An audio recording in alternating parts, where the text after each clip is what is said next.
অঙ্ক, হিসেব, প্রতিশ্রুতি, প্রত্যাশা সব ধুয়ে মুছে সাফ। বিহার পরিবর্তন নয়, প্রত্যাবর্তনেই আস্থা রাখল। মহাগঠবন্ধনকে কার্যত উড়িয়ে দিয়েছে নীতিশ কুমার নরেন্দ্র মোদী জুটি। 243 আসনের লড়াইয়ে 202 আসন ছিনিয়ে নিয়েছে এনডিএ জোট। ভোট পরবর্তী পর্যায়ে ব্যর্থতার নানান হিসেব কষতে বসেছেন রাজনৈতিক বিশ্লেষকরা। বিহারের ভোট এক অর্থে বাংলার কাছেও গুরুত্বপূর্ণ। 6 মাস পর বাংলায় বিধানসভা নির্বাচন। এসআইআর প্রয়োগ করে বিহারেই প্রথম ভোট হলো। শুধু কি তাই, বিহার অনেক দিক থেকেই বাংলার কাছে শিক্ষণীয় হতে চলেছে, বিশেষ করে বামেদের দিক থেকে। বিহারের ভোটেও 3 বাম দল নেমেছিল নির্বাচনে। মহাগঠবন্ধনে শরিক ছিল সিপিআইএমএল লিবারেশন, সিপিআইএম এবং সিপিআই। 2020 সালের বিধানসভা নির্বাচনে বিহারে বামেদের দুর্ধর্ষ স্ট্রাইক রেট অবাক করে দিয়েছিল। 19টি আসনের 12টি আসনে জিতেছিল সিপিআইএমএল, আর বামেরা মোট 29টি আসনে লড়ে জয় পায় 16টি আসনে। অনেকেই ভেবেছিলেন এবার হয়তো বামেদের উত্থানের এক নতুন ছবি দেখবে বিহার, কিন্তু তা হয়নি।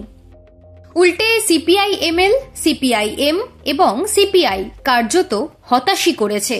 লিবারেশন 2টো সিট পেয়েছে, একটা সিপিআইএম। সিপিআই এর হাত শূন্য। 33টি আসনে লড়ে মাত্র 3টিতে জিতেছে বামেরা, যাকে বলে বিহার থেকে ক্লিন সুইপ হয়ে গিয়েছে 3 বাম দল। বিশ্ব রাজনীতিতে বাম প্রত্যাবর্তনের নতুন ছবি দেখা যাচ্ছে। ভারতেও সেই ছবি যে একেবারে বিরল তা বলা যাবে না, বরং কমিউনিস্ট আন্দোলনের টুকরো কিন্তু গভীর ছবি সর্বত্রই ছড়িয়ে ছিটিয়ে রয়েছে। এই পরিস্থিতিতে বিহারে ভরাডুবি হলেও বাম সাফল্যের ব্যাটন এখন বাংলার বামপন্থীদের হাতে। বিহারে যদি 3 বাম দলের মুখ সিপিআইএমএল হয়, বাংলায় তাহলে সিপিআইএম। বিহারের ভোট কি কি শিক্ষা দিল বাংলার সিপিআইএমকে? প্রথম শিক্ষা, বিহারে ভোট হয়েছে জাতপাতের নিরিখে। বাংলার বিধানসভা ভোটে প্রভাব ফেলবে ধর্মীয় মেরুকরণ। ধর্মের নিরিখে রাজনীতির ইতিহাস বাংলায় খুব একটা পুরনো নয়। আরো ভালো করে বললে এই ট্রেন্ড এসেছে বিজেপির হাত ধরে। বাংলার রাজনৈতিক পরিস্থিতির মোকাবিলা বামেদের কাছে একটা বড় চ্যালেঞ্জ। এমনিতেই বিজেপি জানিয়েছে বাম ভুলে রামেই ভোট দিন পুরনো কর্মীরা, ফলে লাল ঝান্ডার ভোট বাক্সের দিকে নজর রয়েছে পদ্ম শিবিরের। নিজের ঘর আগলানো এই মুহূর্তে সবচেয়ে বড় চ্যালেঞ্জ সিপিআইএম এর কাছে। দ্বিতীয় শিক্ষা, বাংলায় বামেদের সংগঠন ফেরানো অতি বড় কাজ। হাতে 6 মাসও সময় নেই। অবশ্য সংগঠনে নজর দেওয়ার কাজটা অনেক আগে থেকেই শুরু করেছে দল। আলিমুদ্দিন, প্রবীণ নবীন মিছিল, সমাবেশে নামিয়ে জনগণের মন বোঝা এবং তাঁদের মনে নতুন করে ঢোকার চেষ্টাটা করছে। শূন্যতা কাটাতে হলে কিন্তু সংগঠনকে খুব শক্তিশালী করতে হবে, না হলে সমস্যায় পড়তে হতে পারে সিপিআইএমকে। এই বিধানসভা নির্বাচন বাংলায় বামেদের কাছে অত্যন্ত গুরুত্বপূর্ণ। যদি এবারও অন্ধকার কাটাতে না পারে বামেরা, বাংলায় ভবিষ্যৎ কিন্তু আরও অন্ধকার হবে, প্রাসঙ্গিকতা হারিয়ে ফেলতে পারে। একটা বিষয় ভুললে চলবে না, বিহারের ভোটে প্রভাব ফেলেছে লালুর জঙ্গলরাজ, অর্থাৎ অতীত মানুষ ভুলতে চাননি।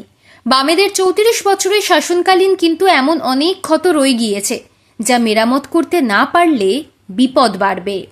তৃতীয় শিক্ষা, বাংলার সিপিআইএম অনেক বেশি তারুণ্য নির্ভর হতে চাইছে। সেই মতো গত কয়েক বছর ধরে তরুণ নেতাদের সামনের সারিতে আনা হয়েছে। ভবিষ্যতের কথা ভেবেই যে এমনটা করা হয়েছে সন্দেহ নেই, কিন্তু এটা ভুললেও চলবে না প্রবীণদের অভিজ্ঞতা এমন ভোটে গুরুত্বপূর্ণ হয়ে পড়ে। নীতিশ কুমারের বয়স 74। একাধিক নেতা নেত্রী বিহারের ভোটে দাঁড়িয়েছেন, যাদের প্রবীণ বলা হয়। তরুণরা জ্বালাময়ী ভাষণ দিতে পারেন, কিন্তু প্রতিকূল পরিস্থিতি সামাল দেওয়ার জন্য দরকার প্রবীণদের অভিজ্ঞতা। বিহার থেকে শিক্ষা নিয়েই বাংলায় বামেদের উচিত বাতিল হয়ে যাওয়া প্রবীণদের মিটিং মিছিলে ফিরিয়ে আনা। এই প্রবীণদের দেখেই আস্থা ভরসা বাড়তে পারে গ্রামীণ এবং প্রান্তিক মানুষের। চতুর্থ শিক্ষা, তরুণদের নিয়ে এখন থেকেই পরিকল্পনা সাজানো উচিত আলিমুদ্দিনের। যে আসন থেকে মীনাক্ষী মুখার্জি, শতরূপ ঘোষ, সৃজন ভট্টাচার্যরা লড়বেন তা শেষ মুহূর্তে ঠিক না করে আগাম সিদ্ধান্ত নেওয়া হোক। তৃণমূল এবং বিজেপির আগ্রাসন ঠেকানোর জন্য এটা করতে পারলে আখেরে লাভ হবে বামেদের। যারা প্রার্থী হবেন তাদের সঙ্গে পরিচয় যেমন হবে, স্থানীয় মানুষের জনগণের কাছাকাছি থাকার সুযোগও মিলবে। পঞ্চম শিক্ষা, বিহারে নির্বাচনের আগে ভোটার অধিকার যাত্রা করা হয়েছিল। সেই ভাবনা থেকেই বাংলা বাঁচাও যাত্রায় নামতে চলেছে বামেরাও। যদিও বছর দেড়েক আগে ইনসাফ যাত্রা করেছেন মীনাক্ষী, কিন্তু বিহার শেখালো শুধু এইরকম যাত্রা দিয়ে মানুষের মনে জায়গা করা সম্ভব নয়। মানুষের সঙ্গে থেকে, মানুষের মধ্যে থেকে তাদের সমস্যার গভীরে ঢোকাই একমাত্র কাজ হওয়া উচিত। সবচেয়ে বড় ব্যাপার হলো বাংলার মানুষকে যোগ্য বিকল্পের সন্ধান দেওয়া। তৃণমূল বড় হয়েছিল, ক্ষমতায় এসেছিল, বামেদের যোগ্য বিকল্প তারা, এই বিশ্বাস বাংলার মনে ঢুকিয়ে।